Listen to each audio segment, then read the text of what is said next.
ऐसे 11 प्रकार के स्वभाव वाले भगवान की साधना करते हैं, राधे प्रभु राधे। को प्राप्त करने की साधना करते हैं, भजन करते हैं। ये विषयी पुरुषों की नहीं, ये साधकों की। साधकों में भी 11 प्रकार के साधक हैं। पहला, प्रभु की प्राप्ति की बात सुनकर सत्संग शास्त्रों में कि जीवन का परम लक्ष्य है प्रभु का साक्षात्कार कर लेना, भगवत प्राप्ति करना, परंतु विषय भोगों में अत्यंत आसक्त है। इतना आसक्त है कि विषय भोगों का चिंतन करता रहता है, विषय भोग मिलने पर भोगने की प्रवृत्ति है, पर वो अंदर ये बैठा ले हुए कि लक्ष्य तो भगवत प्राप्ति है, क्या करूं, चल नहीं पा रहा हूं। मेरे जीवन का लक्ष्य तो हमने भगवत प्राप्ति रखा, पर दृढ़ नहीं है, विषयों में आसक्त है और विषय क्रिया भी करता है। प्रभु का भजन भी करता है, पर उसका लक्ष्य मंद होता है, प्रबलता विषयों की होती है और भोगों में वो सुख भोगता है। पर वो ऐसा नहीं कि भजनहीन जीवन व्यतीत करे, तभी उसको साधकों की गणना में लिया गया है। इसे विषयी साधक कहते हैं। भगवत प्राप्ति भी बहुत दूर है, बहुत दूर है। परमानंद की अनुभूति नहीं होगी। देखो, भजन नष्ट नहीं होता, पर भजन का प्रभाव नहीं होगा हृदय में। बीज है हृदय में, पर वो अंकुरित होना, पल्लवित होना, वृक्ष रूप धारण कर, ये नहीं हो पाएगा। हाँ, किसी जन्म में होगा, पर इस जन्म में ये जो स्वभाव बन गया है, भोगों के प्रति महत्व बुद्धि, सुख बुद्धि और उसे भोगना, पर कहीं न कहीं हृदय में बात बैठ गई है कि जीवन का लक्ष्य तो भगवत प्राप्ति ही है।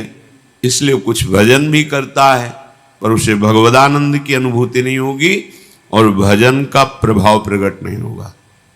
क्योंकि जैसे जैसे वो भोगों में लगेगा, वैसे वैसे वो भजन की जो वृत्ति उसने सत्संग और शास्त्र स्वाध्याय से प्राप्त की है, वो मंद होती चली जाएगी। और यदि कहीं साधु संग मिल जाए तो फिर भोगों की वृत्ति मंद होती चली जाएगी और दिव्यता आने लगेगी भगवत प्राप्ति के उत्साह की।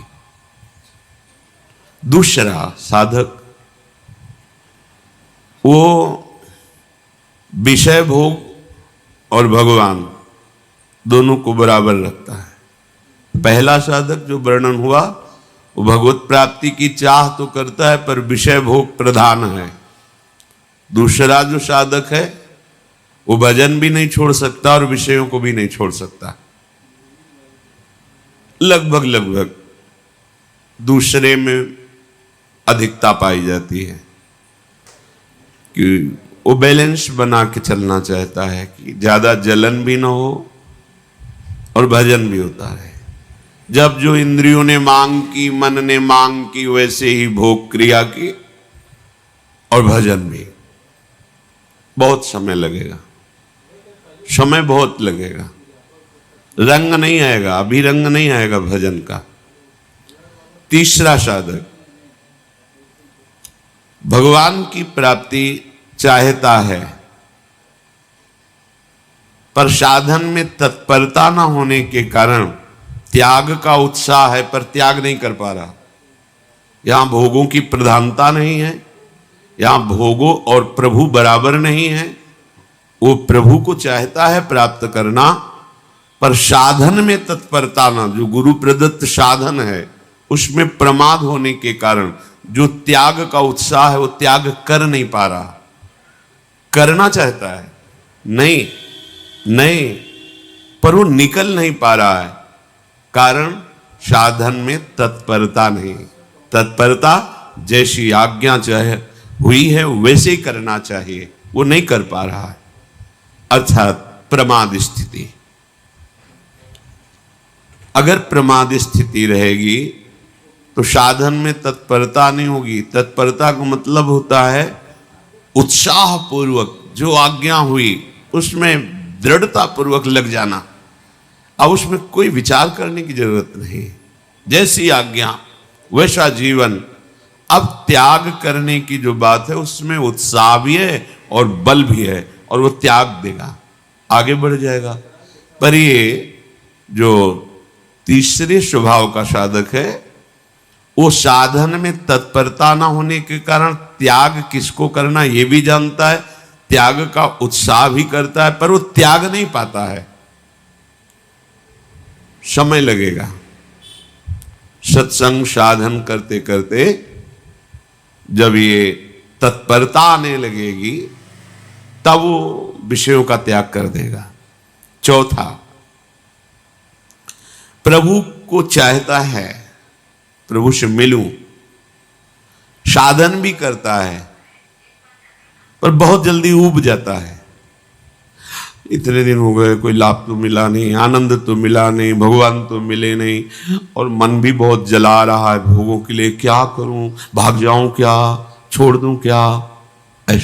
ऐसे स्वभाव का साधक बिल्कुल ठीक नहीं। ये स्वभाव बिल्कुल ठीक नहीं। अगर आप ऐसे ही साधन से तत्परता पूर्वक लगे रहें, ऊबे ना, तो ये जो ऊबन देने वाली वृत्तियां ये नष्ट हो जाएंगी। आपका जो आंतरिक हृदय मलिन है वो निर्मल हो जाएगा, आपको आनंद की अनुभूति। ये बहुत नजदीक पहुंचा हुआ साधक है। ये जो ऊबना होता है बस ये हटने की जरूरत है। वो साधन में तो लगा ही है, त्याग की भावना भी है, भजन भी करता है, पर जो हृदय मन में विषयों के आकर्षण से जल रहा है वो उसे पचा नहीं पाता, विवेक कम होने के कारण। अगर विवेक प्रधान हो तो अंतःकरण से तटस्थ रहे तो उसको सहन कर जाएगा, फिर ये सब वृत्तियां खत्म हो जाएंगी, भस्म हो जाएंगी। भजन के द्वारा ये असत वृत्तियां भस्म होती हैं। पांचवा, प्रभु के लिए साधन करता है, तत्परता भी है, पर उसे संदेह है कि मेरे जैसे को भगवत प्राप्ति कहां हो सकती। बहुत बड़ी कमी। महापुरुषों ने कहा है, आशा बंधा समुत्कंठा, ये निरंतर आशा रहे कि मैं लगा तो हूं भजन में, लेकिन प्रियालाल अपनी कृपा से मुझे निश्चित प्राप्त होंगे, गुरु कृपा से निश्चित प्राप्त होंगे, धाम कृपा से निश्चित प्राप्त होंगे। इसमें बिल्कुल संशय नहीं होना चाहिए। पर पांचवें कोटि का जो उपासक होता है उसको ये विश्वास ही नहीं हो पाता इन बातों पर। साधन भी करता है पर उसको लगता है कहां मेरे को भगवत प्राप्ति होगी, नहीं होगी। ये कुछ परमार्थ मार्ग ऐसा है कि यदि आपने ऐसा सोच लिया तो नहीं होगी। जब गंगा किनारे भ्रमण कर रहे थे तो हरिद्वार के एक महापुरुष, उनका लाल स्वामी नाम था, वो एकांत सेवन कर रहे थे। उनके पास जब दर्शन करने के, वो खेचरी मुद्रा में अधिक समय तक रहते थे। योग की एक खेचरी मुद्रा है, उसमें वो रहते थे। रात्रि में समय दिया उनके शिष्यों ने कि आप आके वार्ता कर सकते हैं। रात में 10 बजे के लगभग गए, प्रणाम। बड़ा ही मृदु स्वभाव, अमृतमयी वाणी, गंभीर भगवत स्वरूप। तो उन्होंने डायरी लेके गए थे कि कोई शब्द भूल न जाए, बाहर निकलती तुरंत लिखना। महापुरुषों के वचन अमृत होते हैं, उस समय हमारी समझ में ना आवे, पता नहीं कब समझ में आवे, इसलिए वो शब्द रख लेना चाहिए। उन्होंने कहा, जैसा तुम सोचोगे वैसा ही बन जाओगे, जैसा बनना है वैसा सोचना प्रारंभ करो। पहला शब्द उनका। दूसरा शब्द, जैसा तुम सोच रहे हो, जो तुम बनना चाहते हो उसके अनुसार जो सिद्धांत है उस पर चलो, एकांत सेवन करो। जो विषय बाधा देने वाले हैं उन पर विजयी हो तो भी उनका संग न करो, उन पर विजय प्राप्त कर चुके हो तो भी उनका संग न करो, क्योंकि जीता हुआ मन भी कभी कभी विषयों में फिसल जाता है। संयोगवशात मरा हुआ मन भी जीवित हो जाता है, इसलिए सावधान रहो। 6वां, प्रभु के लिए पूरी तैयारी कर रहा है, साधना कर रहा है, विश्वास भी है, पर अपने शनि संबंधियों को नहीं त्याग पा रहा। छठवां ऐसा साधक होता है, साधन में भी लगा है, बस वो अपने शनि संबंधियों रिश्तेदारों को नहीं त्याग पा रहा। वहीं से भोजन चल रहा है, वहीं से वास व्यवस्था चल रही, उनका मिलना जुलना आना जाना सब वैसे ही, पर चाहता है भगवत प्राप्ति हो जाए, उसे विश्वास भी है कि भगवान कृपा से मिल जाएंगे, पर वो भगवान की इस आज्ञा को भूल जाता है कि उपासक मेरे लिए अपने सुहृदों के सुख का त्याग कर देता है। जैसे महाप्रभु हरिवंश चंद्र जी कहते हैं कि इस मार्ग में सहजानंद बरसाने वाली स्वामी जी के चरणों का आश्रय दृढ़ करने के लिए अपने परिवारजनों के द्वारा प्राप्त हुए सुख का त्याग, अर्थ के द्वारा प्राप्त होने वाले सुख का त्याग और बड़ी बड़ी साधनाओं के द्वारा प्राप्त होने वाली सिद्धि सुख का त्याग, ये स्नेह संबंध त्याग करने के लिए बहुत जगह आज्ञा प्राप्त है। तात मात सुत दार देह में मति अर्जय मति मंदा, हित किशोर को है चकोर तू लख वृंदावन चंदा, जननी जनक बंधु सुत दारा तन धन धाम सुहृद परिवारा, सबकी ममता ताग बटोरी मम पद मन ही बांध बर डोरी। ये कमी रह जाती है उपासक में। जो छठवें स्थिति का साधक है वो भजन भी करता है, तत्परता भी रखता है, पर अपने पारिवारिक रिश्ते सने संबंधियों का त्याग नहीं कर पाता, इसलिए समय लगेगा। सातवें, प्रभु के लिए विश्वास है, भरपूर त्याग है, साधन में तत्परता है, पर सम्मान और बड़ाई प्रिय है। वो अपना सम्मान चाहता है, दूसरों से अपनी बड़ाई प्रणाम नमस्कार कीर्ति चाहता है। फिर समस्या है, फंस गया। अभी भगवत साक्षात्कार बहुत दूर है, क्योंकि शरीराभिमान पुष्ट होता रहेगा। भगवत प्राप्ति के लिए सम्मानम कल्याति घोर गरलम, ये जो सम्मान है ये विष है, ये अमृत पान के लिए जो हमारा हृदय तैयार हो रहा है उसमें बाधा पहुंचा देगा।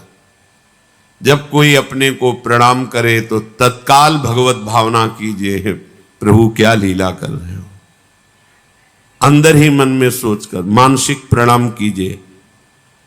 अगर ऐसी भावना नहीं बन पा रही तो आपके गुरुदेव का प्रणाम हो रहा है, आपको नहीं, क्योंकि आपकी कंठी तिलक माला नाम मंत्र उपासना गुरुदेव का है और इसी को तो प्रणाम कर रहे हैं, तो वो गुरुदेव को प्रणाम कर रहे हैं, अपने को नहीं। ऐसी भावना दृढ़ करें। आठवें,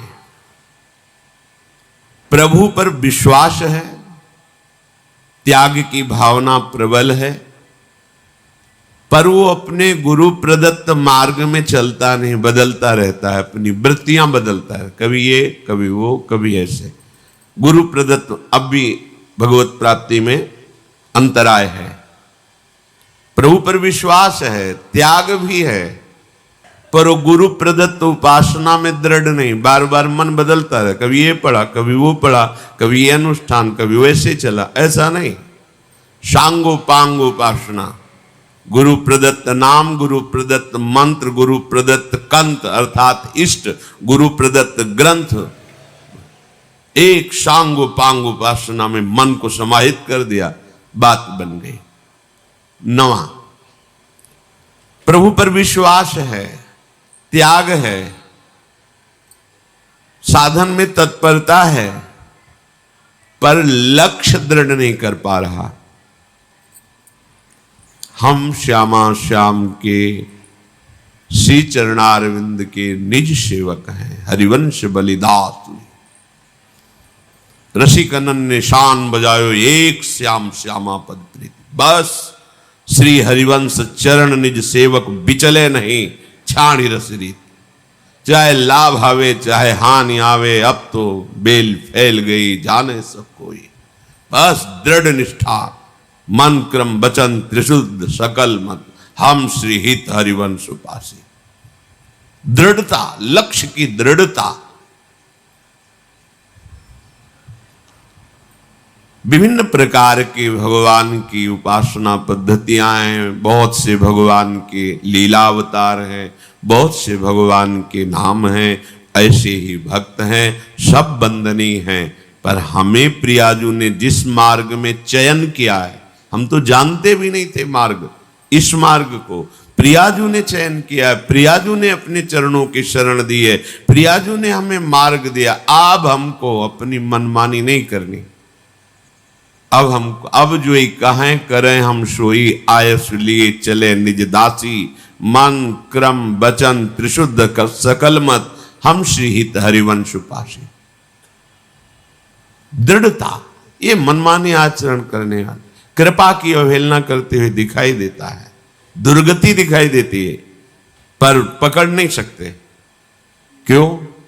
क्योंकि देहाभिमान इतना पुष्ट है कि जो भी बोला जाएगा उसका प्रतिकूल भाव आएगा, रास्ता ही खत्म। ये रास्ता श्रद्धा से चलता है।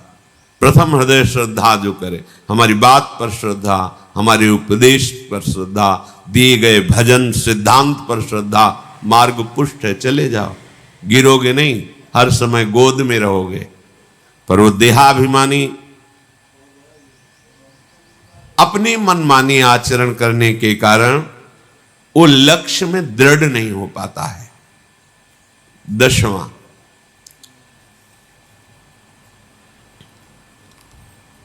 ये पूर्णता है जो आगे के 2 साधक कहे गए, ये बहुत मंगलमय स्थिति है।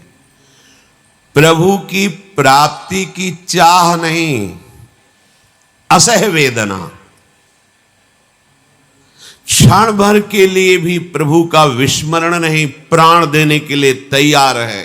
बस कैसे मिले, कहां जाऊं, किससे कहूं, असमर्थ हूं, वो अंदर की स्थिति, क्या करूं, किससे कहूं, वो कौन सा सहयोग करे, मेरी इस बात को कौन समझे, प्रभु कैसे मिले, असह्य हो रहा है, वेदना उसके हृदय में। एक पल के लिए भी प्रभु का विस्मरण नहीं, प्राण फूलों की तरह लिए तैयार है कि अगर प्राण देने से प्रभु मिल जाए तो अभी प्राण ले लो। ये है महामहिम स्वरूप, उपासक का ये महामहिम स्वरूप है। अहो भाग्य जिसके हृदय में प्रभु के लिए पीड़ा पैदा हो गई है, व्याकुलता पैदा हो गई है। 11वां, ये उसके ऊपर की बात है, ये आखिरी बात है। बड़े आनंद में निमग्न होकर प्रतिपल भजन में डूबा हुआ है, कोई चाह भी नहीं रहेगी, कोई चाह, ये आखिरी बात है। हर समय एक आनंद की भारी उमगन है, निरंतर भजन के रूप ध्यान में चिंतन करता डूबा, कोई चाह नहीं, मिलो ना मिलो कोई चाह, नरक भेजो स्वर्ग भेजो कोई चाह नहीं, ये सबसे आखिरी स्थिति है। कोई कामना नहीं, न लोक की न परलोक की, भजन केवल भजन के लिए, भजन जीवन बन गया है। प्रभु ऐसे उपासक से दूर थोड़ी रहते, ऐसे ही उपासक के साथ लीला करते हैं, वो लीला पात्र बन जाता है। इसमें कोई चाह नहीं रह गई, भगवान मिले दर्शन, ये सब बहुत दूर बात हो गई। भजन जीवन, प्रतिपल उमंगन और भजन ही चल रहा है, बस भजन के लिए भजन, भजन ही जीवन। तो वो प्रभु का दर्शन नहीं, प्रभु के संग में लीला पात्र बनकर वो प्रभु के संग खेलता है, ऐसा उपासक। ऊपर जो साधकों की स्थिति बताई गई उसमें 4 विभाग किए गए। पहला है मंद साधक, मृदु, इसमें उत्साहहीनता रहती है भजन के प्रति।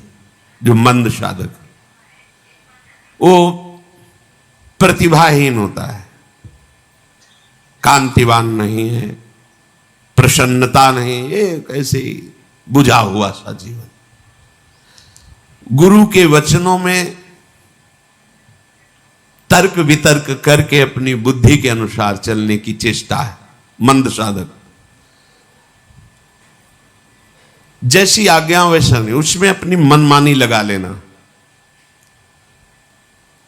दुष्कर्मों से भी कोई परहेज नहीं ज्यादा। अधिक भोजन में प्रियता होना, जनेंद्रीय भोग प्रदान होना, चित्त में चंचलता रहना, कोई भी सेवा साधन से बचने का स्वभाव होना, तुरंत उत्तर वो हम तो बचने का स्वभाव होना, और ब्रह्मचर्यहीन होना, हृदय में कठोरता निर्दयता होना। पर साधक है, चल रहा है, इसे मंद साधक कहते हैं। दूसरा मध्य, ये जो 11 साधक बताए गए इनमें से 4 विभाग किए गए। दूसरा मध्य साधक, सर्वत्र समबुद्धि करने की चेष्टा करना। मध्य साधक, कितना भी उसे कोई सताए क्षमा का भाव रखना। हमारे पुण्य क्षीण ना हो, पुण्य बढ़ते रहें, ऐसी अभिलाषा रखना। प्रिय बोलना, गुरु के वचनों पर विश्वास रखना, हर कार्य को चतुरता पूर्वक करने की भावना करना, अच्छे से कार्य हो जाए, पर भोगों में प्रियता होना। अच्छा लगता है, अच्छा भोजन, अच्छा सब, विलासिता। इस दोष के कारण साधक अच्छा है, पर वो अभी उत्तम दशा में नहीं आया, मध्य स्थिति में है। अधिमात्र साधक उत्तम दशा को प्राप्त, स्थिर बुद्धि होना, नाम में, रूप में, लीला में, धाम में, गुरु उपदेश में, जो सुना वैसे का वैसा पकड़ लिया, कोई मन की बात उसमें नहीं लगाई।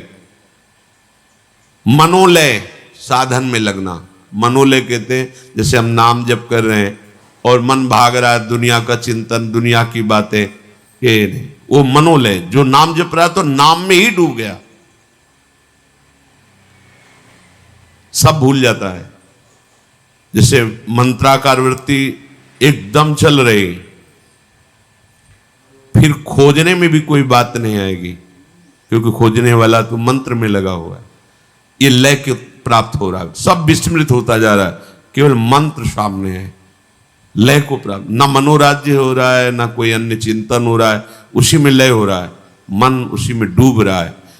जो अधिमात्र उत्तम अवस्था का साधक है, स्थिर बुद्धि वाला और मनोलय वाला, मन को लय कर रहा है, जो साधन में कर, सेवा में तो डूबा हुआ सेवा, वाणी में तो डूबा हुआ वाणी गायन, और वीरशाली अर्थात ब्रह्मचर्य पुष्ट, दयाशील, क्षमावान, सत्य बोलने में, गुरु सेवा परायण में परम प्रवीण, नियमित रूप से प्राप्त हुई गुरु प्रदत्त साधना में महाबुद्धि योग, अर्थात बिल्कुल वैसे ही चलना, बिल्कुल मनमानी नहीं। ऐसा साधक अधिमात्र साधक है, ये बहुत कम समय में सिद्धि प्राप्त कर लेगा। और अधिमात्रतम साधक, अब ये सर्वोत्तम साधक, वो उत्तम साधक और ये सर्वोत्तम साधक, हर समय महाबल का अनुभव होना। विषय त्याग की बात क्या, प्राण त्याग भी उसके लिए एकदम तिनके के समान है। महान उत्साह हृदय में रहना, उत्कंठा एकदम, जैसे कई बार सत्संग में कहा कि मैं कैसे बतावें, जब उपासक प्रभु में पूर्ण शरणागत हो जाता है, पूर्ण शरणागत, तो हृदय में ऐसा उत्साह होता है, ऐसी फूलन होती है। मान लो जैसे एकदम अज्ञानी जीव विषयासक्त और उसका ब्याह का उत्सव हो रहा हो, वो ब्याह करने जा रहा है, फूला फूला घूमता है, या जैसे माँ उसके इकलौते बेटे का ब्याह हो रहा, ओ फूल किसको क्या दे दूं, क्या स्वागत कर दूं, प्रेम सहित हुलसात सेवा श्यामा श्याम की, मन में अत्यंत उत्साह प्रतिपल प्रतिपल। पर ये चौथी अवस्था का महापुरुष जो अधिमात्रम साधक कहा गया, उत्तम नहीं अति उत्तम, शास्त्रों के सूत्रों का ज्ञाता, क्या करना चाहिए क्या नहीं करना चाहिए, कैसे बैठना चाहिए कैसे बोलना चाहिए, हर बात का उसे ज्ञान, और अध्यात्म परायण, अध्यात्म कहते आत्मस्वरूप को, अर्थात स्थूल सूक्ष्म कारण तीनों को अपने से अलग देखते हुए स्वरूप स्थिति, बिल्कुल मोह रहित, दूरादपास स्वजनान। ये बहुत बड़ा भगवत प्राप्ति में बाधक और सहायक है। अगर परिवारजनों से शने हैं तो फिर बड़ा बाधक बनेगा। अलग अलग धर्म का उपदेश है, यहां निवृत्ति परायण भगवत प्राप्ति की प्रबल चाह वाले, चाहे वो गृहस्थ वेश में हो चाहे विरक्त वेश में, उनकी बात है। बिल्कुल मोह रहित, किसी भी स्थिति में व्याकुल ना होना, मिताहारी, कम आहार करने वाला, भूख से कम, भूख है 10 रोटी की, जितने कम से काम चल जाए। शरीर की दिनचर्या चलनी चाहिए, ब्रह्मचर्य ठीक रहना चाहिए, निरंतर भजन होना चाहिए, इसके लिए आहार चाहिए, उतना ही आहार, और कोई चाह नहीं, जैसा मिल गया उत्तम मध्यम, उससे कोई मतलब नहीं। ये क्या है, आहार है प्राणों का, मैं उसे भोग नहीं रहा हूं, प्राणों के पोषण के लिए आहार को डाल रहा हूं। स्वाभाविक इंद्रियों का अंतर्मुख रहना, विशुद्ध आचरण, प्रतिकूल से प्रतिकूल परिस्थिति में अनुकूलता का अनुभव करना, ये सर्वोत्तम साधक का लक्षण। सदा संतुष्ट रहना, संतुष्ट है इनके इनवा, कैसी भी परिस्थिति है, हृदय शांत है, प्रसन्न है। निर्भय होना, कभी उसे भय नहीं प्राप्त, भय उसी को प्राप्त होता है जो अधर्माचरण करता है। सुशील, और अपने भजन साधन स्थिति को गुप्त रखने का स्वभाव, भजन साधना स्थिति उसे गुप्त रखने का स्वभाव, कोई पकड़ न पावे किस स्थिति का कितना, जैसे समुद्र की कोई थाह लेना चाहे नहीं ले सकता, ऐसे ही अति उत्तम साधक की कोई थाह लेना चाहे उसकी गंभीरता की थाह नहीं पा सकता, है क्या चीज कोई समझ नहीं सकता। शांत, परम विश्वासी, गुरु पूजन परायण, लोक संग से विरक्त, सर्व साधन विषयों का ज्ञान और परोक्ष ज्ञानी अर्थात आत्मानुभूत से युक्त, ऐसे उपासक को अधिमात्रम साधक कहते हैं। ऐसे उपासक को भगवत प्राप्ति में विलंब नहीं होता, वो जब चाहे भगवत दर्शन कर सकता है, जब चाहे। बस हमें इन बातों का मनन करना चाहिए। जहां हमारी कमजोरी है उसके त्याग के लिए हमें उत्साह संपन्न बनना है। उत्साह संपन्न हमें दो ही बना सकते हैं, साधन को हरि भजन है, कै सत्संग सहाय। उत्तम साधना खूब नाम जप करो, और सहयोग सत्संग देगा। नाम जप की प्रेरणा, नाम जप का उत्साह, विषयों के त्याग का बल, ये विवेक बल, ये सत्संग से प्राप्त होता है। हम भजन और सत्संग के प्रभाव से प्रियालाल के निज जनों में अपना नाम लिखवाएं, अपना परिचय बनाएं, अपनी स्थिति बनाएं, कि प्रियालाल एक देखें कि ये मेरा अपना है, ये निज जन है। और हमें सौभाग्य मिला है, हमें कदम पीछे नहीं हटाने। जो हमें स्वीकार किए वही हमें बलवान बनाएंगे, वही हमें आगे बढ़ाएंगे।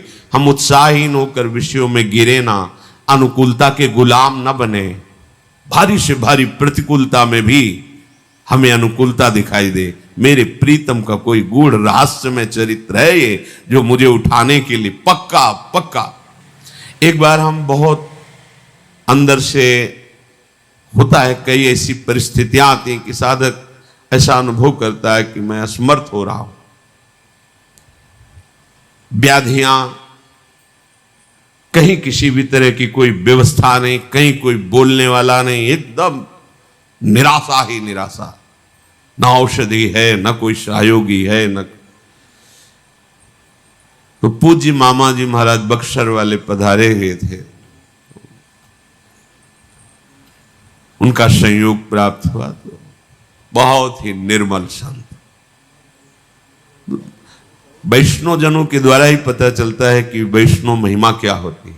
वयोवृद्ध संत, आओ आओ महात्मा आओ, बैठे, चेहरे की तरफ देखो, उदास क्यों हो? महाराज जी, एक प्रश्न हमारे मन में आपके प्रश्न से आया, क्या शरणागत की ऐसी भी दशा होती है कि वो अपने को असहाय और असमर्थ और गिरा हुआ महसूस करने लगे? कहां होती है? ऐसा क्यों होता है महाराज जी?